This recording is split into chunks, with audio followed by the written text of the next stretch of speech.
గ్రంథములో కొంతమంది భక్తుల యొక్క ఆశలు ఎలా ఉన్నాయో మనం చూద్దాం. అపోస్తలుడైన పౌలు ఇందాక మనం చదవబడేటువంటి లేఖన భాగంలో ఒక సత్యం ఉంది. ముగింపులో ఆ సత్యాన్ని మనం చూడబోతూ ఉన్నాం. పరిశుద్ధ గ్రంథంలో మొట్టమొదటిగా మనం చూస్తే కొంతమంది భక్తులు, కోరహు కుమారులు, మీకు తెలియదేమి లేదు. కోరహు ఆయన దేవుడి సేవకులకు వ్యతిరేకంగా తిరిగినప్పుడు మీరే సేవ చేస్తారు, నేను సేవ చేయలేము, దేవుడు మమ్మల్ని పిలవలేదా అని దేవుడి సేవకులకు వ్యతిరేకంగా తిరిగారు. వినండి ఒక పాట. దేవుడి సేవకులకు వ్యతిరేకంగా తిరిగితే దేవుడితో వైరు పెట్టుకున్నట్టు ఇది గమనించాలి. నిజమైన సేవకులు ఎవరైనా ఉంటే దేవుడు పిలుచుకున్నటువంటి వారు మోషే, అహరోను, దాతాను, అబీరాములు, కోరహు, వీరందరూ దేవుడి సేవకులకు వ్యతిరేకంగా మాట్లాడుతున్నారన్నమాట. మీరేనా సేవ చేసేది? మేము చేయమా? మేము సేవకులు కాదు. దేవుడు ఏం చేశాడో మీకు తెలుసు. కోరహు, దాతాను, అబీరాములు ఉన్నారు కదా. కోరహు ఆయన కుటుంబాన్ని దేవుడు ఏం చేయలేదు, కానీ దాతాను కుటుంబాన్ని, ఆయన ఆస్తుల్ని, ఆయనకు సంబంధించినటువంటి గొర్రెలు, మేకలన్నింటినీ, అలాగే దాతాను, అబీరాము వీళ్ళందరూ ఉన్నారు కదా, వాళ్ళ కుటుంబాలతో సహా, వాళ్ళ ఆస్తులతో సహా అందరూ చంపేశాడు దేవుడు. భూమి తెరుచుకుంది, అందరూ కూడా ఈ కుటుంబాలతో సహా భూమిలోకి వెళ్ళిపోయారు. ఏం చేసింది భూమి? కొంతమంది అగ్నితో కాల్చివేయబడ్డారు. దేవుడి కోపం రగులుకున్నాడు. కానీ వినండి, కోరహు కుమారుణ్ణి దేవుడు చంపలేదు. ఎందుకు? కారణం ఏమిటి అంటే, ప్రత్యక్షం గుడారం దగ్గరికి, ఆ ప్రత్యక్షం గుడారంలో అంటే దేవుడు అప్పుడు మందిరాలు లేవు కదా, ఇలా కట్టడాలు లేవు, ప్రత్యక్షం గుడారం ఉండేది. ఆ గుడారంలో దేవుడిని ఆరాధించేవారు. కోరహు భార్య చాలా భక్తి పొందారు. కోరహు చాలా ప్రమాదకరమైన వ్యక్తి, కానీ సేవకుల మీద ఎప్పుడు చూసినా గొడవాడే వ్యక్తి అనమాట. కానీ ఆయన భార్య చాలా భక్తి పొందారు. దేవుడికి ఏమో అప్పుడు తెలుసు. కాబట్టి ఆ పిల్లలందరినీ కూడా దేవుడి మందిరంలోకి తీసుకొని వెళ్ళింది. అందరూ చనిపోతూ ఉన్నారు ఇక్కడ. కోరహు, దాతాను కుటుంబ సభ్యులు, ఆయన ఆస్తులు, అలాగే అబీరాములు తన కుటుంబ సభ్యులందరూ ఆస్తులు, అన్ని గొర్రెలు, బ్యాగులు అన్నీ చచ్చిపోతున్నాయి, అందరూ చంపబడుతున్నారు. కానీ వినండి, చివరికి కోరహు కూడా చనిపోయాడు. కానీ కోరహు కుమారులు మాత్రం బ్రతికారు. దేవుడు బ్రతికించాడు. కారణం ఏమిటంటే, ఆయన భార్య భక్తిపరురాలు కాబట్టి పిల్లలందరినీ దేవుని మందిరంలోకి తీసుకుని వెళ్ళారు. ఈ బిడ్డలు దేవుని అడుగుజాడలో నడుస్తూ, దేవుని మందిరంలో జీవిస్తూ, దేవుని కొరకు బ్రతుకుతూ, ఎల్లప్పుడూ ఎప్పుడు తెల్లారుద్దా అని ఎదురు చూస్తూ ఉండేవారు అన్నమాట. వీరు కోరహు కుమారులు. వారు ఆ తరతరాలు వారు వచ్చిన తర్వాత ఆ కుటుంబంలో వచ్చిన వారు రాసిన కీర్తన అన్నమాట. ఇది వాళ్ళ ఆశలు ఎలా ఉన్నాయో చూడండి. కోరహు కుమారుల కీర్తన చూడండి దయచేసి. 42వ సంకీర్తన, 42వ సంకీర్తనలో ఏముందో చూడండి. మొదటి 2 వచనాలు. దుప్పి నీటి వాగుల కొరకు ఆశపడినట్లు దేవా, నీ కొరకు నా ప్రాణము ఆశపడుచున్నది. నీ కొరకు నా ప్రాణము. ఎవరి ప్రాణం? కోరహు కుమారుల యొక్క ప్రాణము దేవుని కొరకు ఆశపడుచున్నది. మీరు ఆ 2వ వచనంలో చూస్తే, నా ప్రాణము దేవుని కొరకు తృష్ణగొనుచున్నది, జీవము గల దేవుని కొరకు తృష్ణగొనుచున్నది. దేవుడి సన్నిధికి నేను ఎప్పుడు వచ్చేదను, ఆయన సన్నిధిని నేను ఎప్పుడు కనబడదను. అంటే ఎప్పుడు తెల్లారొద్దా? దేవుడి మందిరంలో నేను ఎప్పుడు కనపడాలా? ఆ దేవుడిని నేను ఎప్పుడు దర్శించాలి? దుప్పి నీటి వాగుల కొరకు ఆశపడతాను. ఆ మాట అర్థం ప్రార్థన చేసుకోవాలి. ఎడారుల్లో కొన్ని మార్లు వాటికి నీళ్లు దొరకవు. ముఖ్యంగా దుప్పులకున్న గొప్ప అలవాటు ఏంటంటే అవి ఎక్కడ పడితే అక్కడ మురికి నీళ్ళు తాగవు. దుప్పుల గురించి మాట్లాడుతున్నారు. అవి పారుతూ ఉన్నటువంటి ఉంటాయి చూసారా, నదులు, నీటి వాగులు అంటారు వాటిని. ఈ వాగులు పారుతూ ఉన్నటువంటి నీటి, ఆ నీటి గురించి ఆశపడినట్లుగా అవసరమైతే ప్రాణం వెలువెట్టుకొని ఉంటాయి. ఆ నీళ్లు తాగాలి, ఆ సెలయేరు నీళ్లు తాగాలి. నీటి వాగులు కొరకు ఆశపడతా ఉంటాయి. వచ్చి తమ ఆశలో తీర్చుకుంటాయి ఆ దుప్పులు. అలాగా కోరహు కుమారులు కూడా వాళ్ళ ఆశ, వారి కోరిక ఏంటంటే ఎప్పుడు దేవుని మందిరానికి వెళ్ళాలి, ఎప్పుడు అందరికన్నా ముందుగా ఆయన సన్నిధికి వెళ్ళి నేను కనబడాలి. వీరు రాసిన పై పొందాలి హెడ్డింగ్ మీద ఉంది కదా, 42వ సంకీర్తన ఎవరు రాశారు? కోరహు కుమారులు రచించినది. కోరహు 84వ సంకీర్తన కూడా వీళ్ళే రాశారు. 84వ సంకీర్తనలో ఆయన ఏమన్నాడు, వారు ఏమన్నారో చూడండి దేవుని బిడ్డలారా. 84వ సంకీర్తనలో ఈ 3వ వచనం చూడండి, 2-3 వచనాలు. యెహోవా మందిరావరణంలో చూడవలన నా ప్రాణం ఎంతో ఆశపడుచున్నది, అంత సొమ్మసలుచున్నది. జీవము గల దేవుని దర్శించుటకు నా హృదయం, నా శరీరం నానామంతో కేకలు వేయుచున్నది. నా ప్రాణము ఎంతో ఆశపడుచున్నది. దేవుని మందిరాన్ని చూడాలి, ఆయన ఆవరణాలు చూడాలి, ఆయన మందిరంలో ఆయన దర్శించాలని. దేవుని బిడ్డలారా, ఎవరి బిడ్డలారా, మీకు ఒక ప్రశ్న, చిన్న ప్రశ్న. మీరు ఎవరొస్తలే కదా మీరు దేవుని మందిరానికి ఎన్ని గంటలకు వస్తున్నారు? మీరు చిన్న ప్రశ్న వేసుకుంటే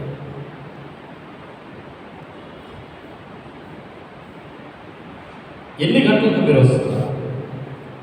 కోరహు కుమారుల యొక్క ఆశలు పెట్టే ఎప్పుడు తెల్లవారుతుందా, నేను ఆయన మందిరానికి వెళ్ళి ఎప్పుడు కనబడదనా, దేవుడిని నేను ఎప్పుడు దర్శించాలా, వారి ప్రాణము ఎంతో ఆశతో ఎదురు చూస్తూ ఉన్నారు. క్రీస్తునందు మీ ఆశలు ఉన్నాయి, మీ ఆశలు కోరికలు ఎలా ఉన్నాయి ఒకసారి ఆలోచన చేసుకుంటారు. రాత్రంతా మీరు ఏం కావాలనుకుంటున్నారు? రాత్రంతా మీరు వేరే ఏమన్నా చూస్తున్నారా?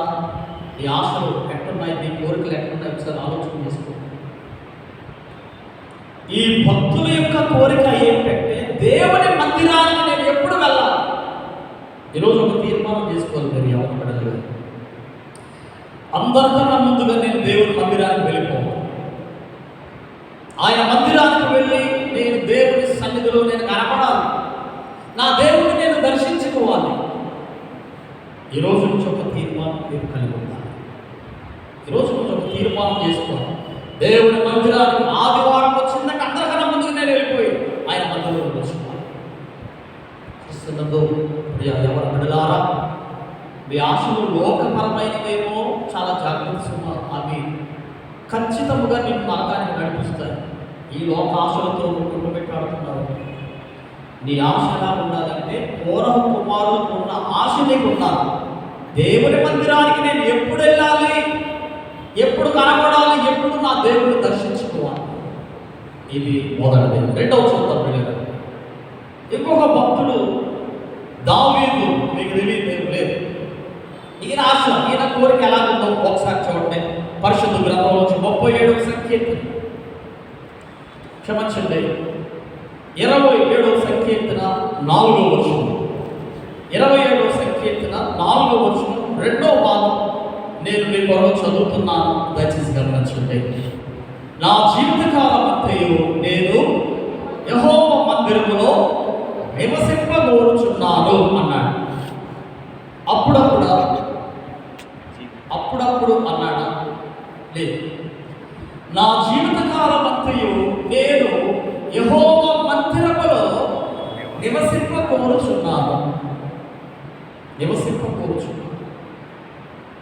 క్రీస్తునందు దేవుని బిడ్డలారా, ఎవరు అసలు దావీదు? అసలు దావీదు ఎవరు? ఒక మామూలు సాదాసీదా వ్యక్తి అంటే ఒక మహారాజు అండి. మహారాజుకు ఏమేముంటాయి చెప్పండి? రాజభవనం ఉంటుంది, కోరుకున్నదల్లా ఆయన కాళ్ళ ముందు ఉంటాయి. అవునా కదా? కళ్ళ ముందు ఉంటాయి, కాళ్ళ ముందు ఉంటాయి. ఏది కావాలంటే అది, ఈ లోకపరమైనటువంటి ప్రతి ఆశలు తీర్చుకోవచ్చు ఆయన. కానీ ఆయన అన్నాడు, ఏమన్నాడు? ఏమిటి ఆయన కోరిక అంటే అదే ఆశకు పర్యాయ పదం కోరిక అని చెప్తారు. ఏమిటి ఆయన ఆశ, ఆయన కోరిక అంటే నా జీవితకాలం అంతయు నేను యెహోవా మందిరంలో నివసింపగోరుచున్నాను. ఎందుకన్నాడు ఆ మాట? అసలు దేవుని మందిరంలో ఎందుకు కోరుకున్నాడు ఆయన? దేవుని మందిరంలోనే నేను చనిపోయేంత వరకు బ్రతకాలి అని కోరుకున్నాడు. ఈ లోకాశలను విడిచిపెట్టి ఏమి కాదు.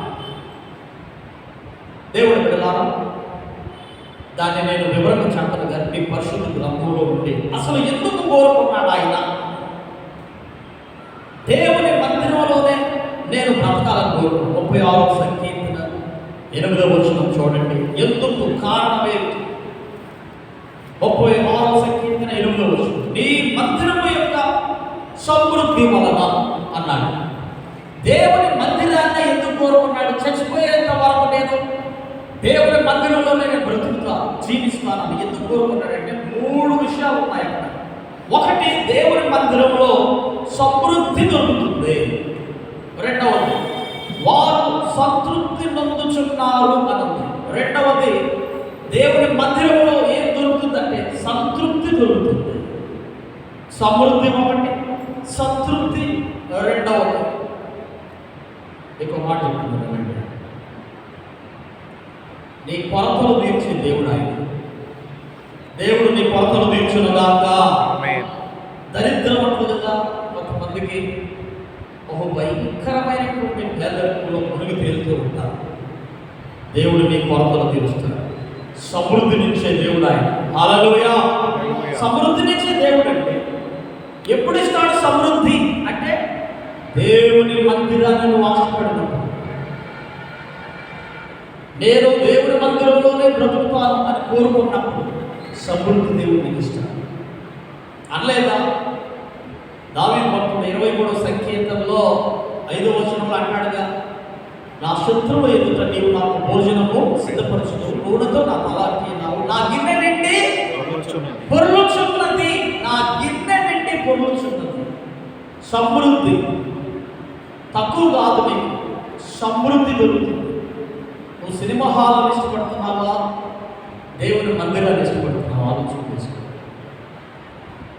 మీరు మధ్యలో నేను చెప్తున్న మాట, చాలామంది ఆశలు ఎక్కడున్నాయంటే కొత్త ఫిలిం వస్తే రిలీజ్ అయితే ఆ రోజు వెళ్ళిపోయి చూడాలి. ఇది వారి ఆశ, వారి కోరిక. ఈనాడు చాలామంది యూత్ చచ్చిపోతున్నారు తెలుసండి.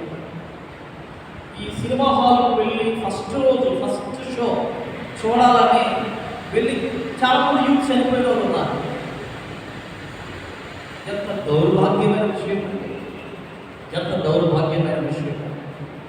నేను మీ గురించి అనుకుంటున్నా, వినండి. ప్రపంచంలో జరుగుతున్న విషయాల గురించి చెప్తున్నాను. అది కాదు మనకి సమృద్ధినిచ్చేది దేవుడి మందిరం. రెండవది, సంతృప్తినిస్తుంది. తృప్తి లేదు చాలా మందికి. మాకు సంతృప్తి ఎక్కడ దొరుకుతుంది? సినిమాలు చూస్తే రాదు. నువ్వు రకరకాల బొమ్మలు చూస్తా సంతృప్తి వస్తుందా?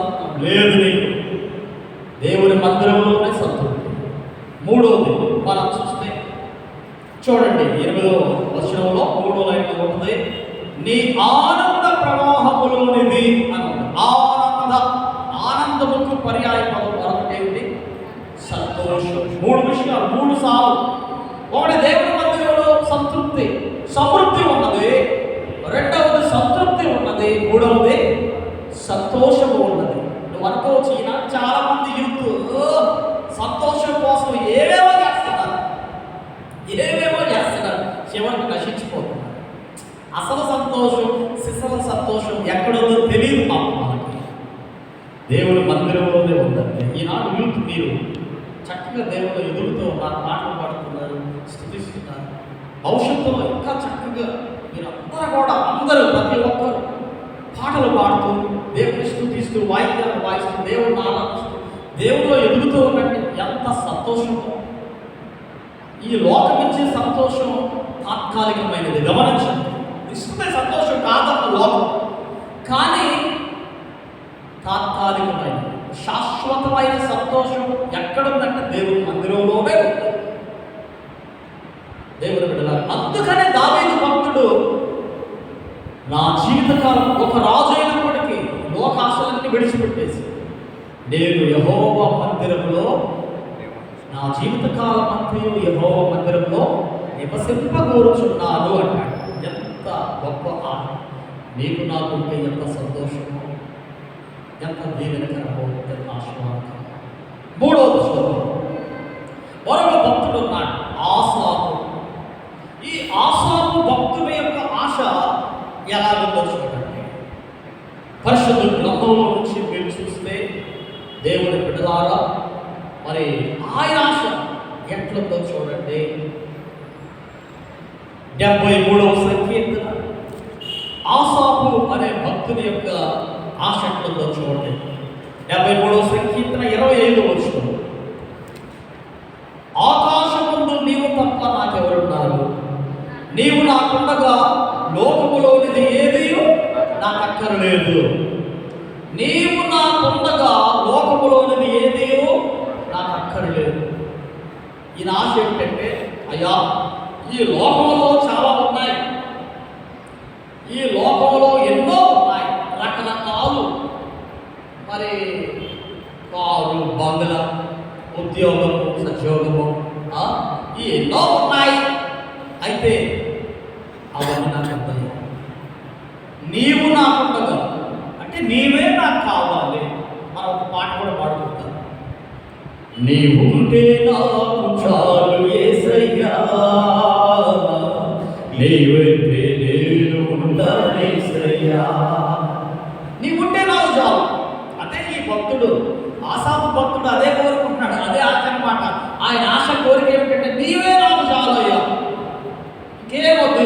అట్లా చెప్పేసి మీరు ఏమి కోరుకోవద్దు అడ్డం లేదు. నేను మీ కోరికలు ఎట్టున్నాయో ఒకసారి పరీక్షించుకోమని దేవుని సేవకునిగా మీకు వీళ్ళరా ఒక ప్రశ్న, లేకపోతే మీరు మీరు మీరు అర్థం చేసుకోండి, సరి చేసుకోండి. లోక ఆశల్లో మీరు మునిగి తేలుతున్నారు. భక్తుల యొక్క ఆశలు ఎలా ఉంటాయో చూడండి. ఒకటి, కోరహ భక్తుల ఆశ, కోరిక దేవుని మందిరాన్ని ఎప్పుడు కనపడాలి, అంతకన్నా ముందుగా నేను దేవుని దర్శించుకోవాలి. అది ఆయన ఆశ, కోరిక. దావీదు భక్తుల యొక్క కోరిక, ఆశ దేవుని మందిరంలోనే బ్రతకాలి. సమయం దొరికితే దేవుని మందిరంలోకి వచ్చేయాలి. మీరు ఆ పని చేయాలి, గుర్తుపెట్టుకోండి. సమయం దొరికితే ఎక్కడ గడపాలి? దేవుని మందిరంలో. అది మీకు దేవుని, మీకు ఆశీర్వాదం. మూడవది, ఈ ఆసాపు భక్తుని యొక్క కోరిక, ఆశ ఏమిటంటే, నేను అయ్యా నీకు నాకు ఏ వద్దు కానీ నీవుంటే నాకు చాలు, నీవుంటే నాకు చాలు. ఒకరోజంతా ఒక వ్యక్తి, యువరాజు అంటారు కదా, యువరాజు. ఈ యువరాజు ఆయన అడవికి వెళ్ళాడు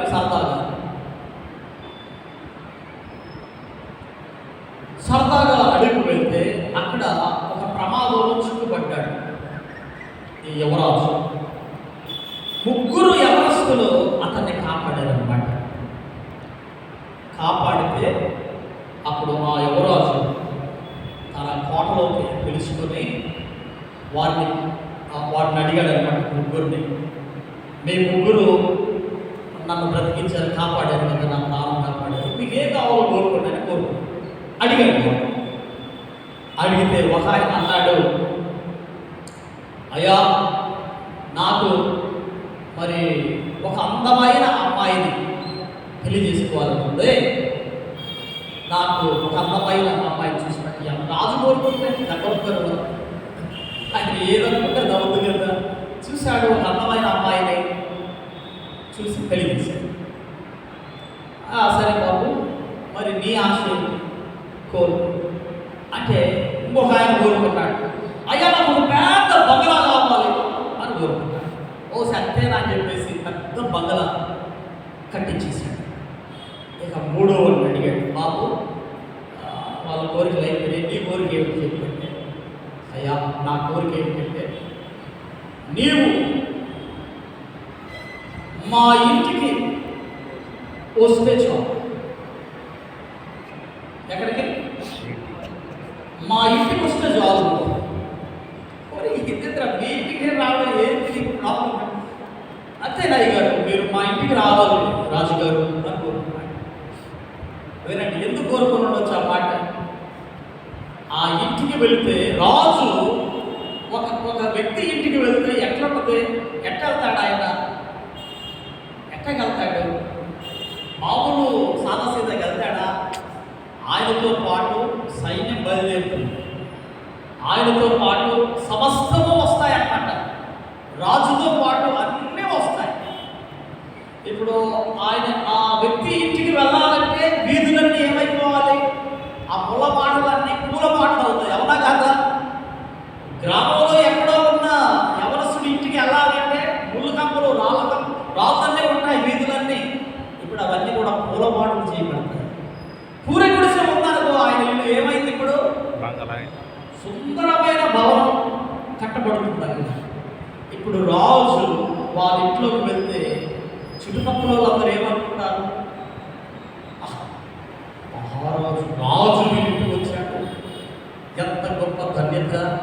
ఒక మరి మామూలు సాదాసీద ఉన్న వ్యక్తి ఇంటికి ఒక రాజు వచ్చాడంటే ఆ వ్యక్తి జీవితం ఎలా ఉంటుంది చెప్పండి?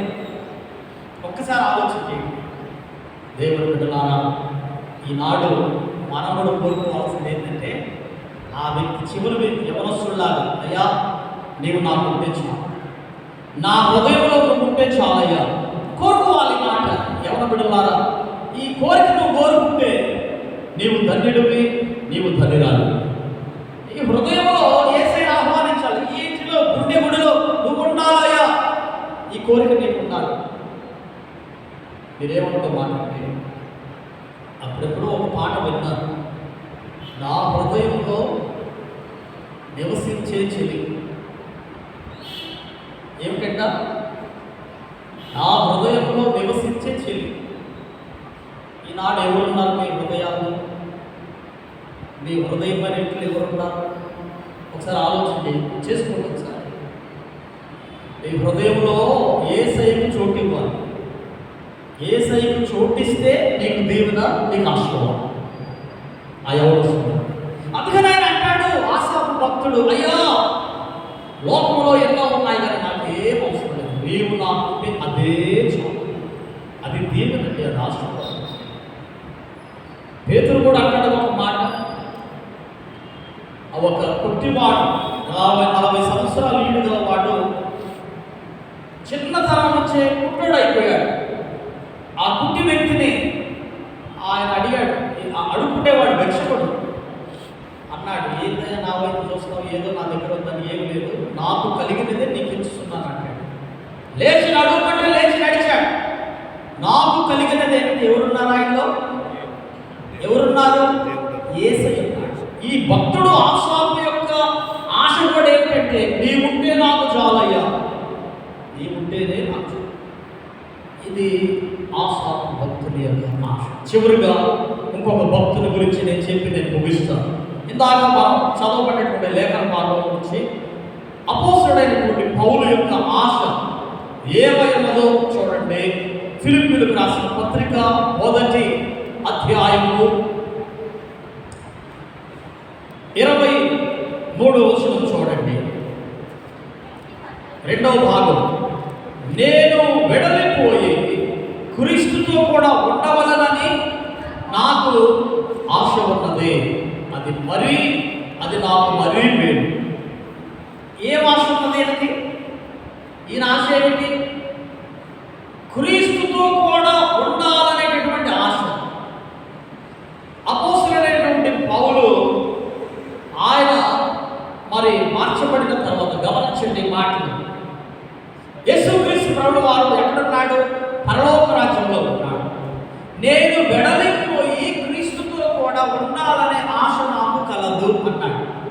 అంటే పరలోకంలో ఉన్నటువంటి యేసయ్య దగ్గరకు నేను వెళ్ళిపోవాలి.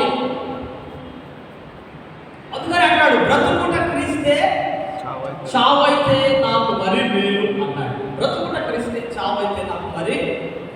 ఈయన ఆశ కోరిక ఏంటంటే నేను ఎప్పుడు పరలోకానికి చేరుకోవాలి, నా కొరకు ప్రాణం పెట్టి తిరిగి లేచి పరలోకంలో నా కొరకు విజ్ఞాపన చేస్తూ నా కొరకు మరి త్వరలో నా కొరకు తిరిగి రాబోయేటటువంటి యేసయ్య దగ్గరికి నేను వెళ్ళాలి, క్రీస్తుతో కూడా ఉండాలనేటటువంటి ఆశ నాకు ఉన్నది అంటాడు.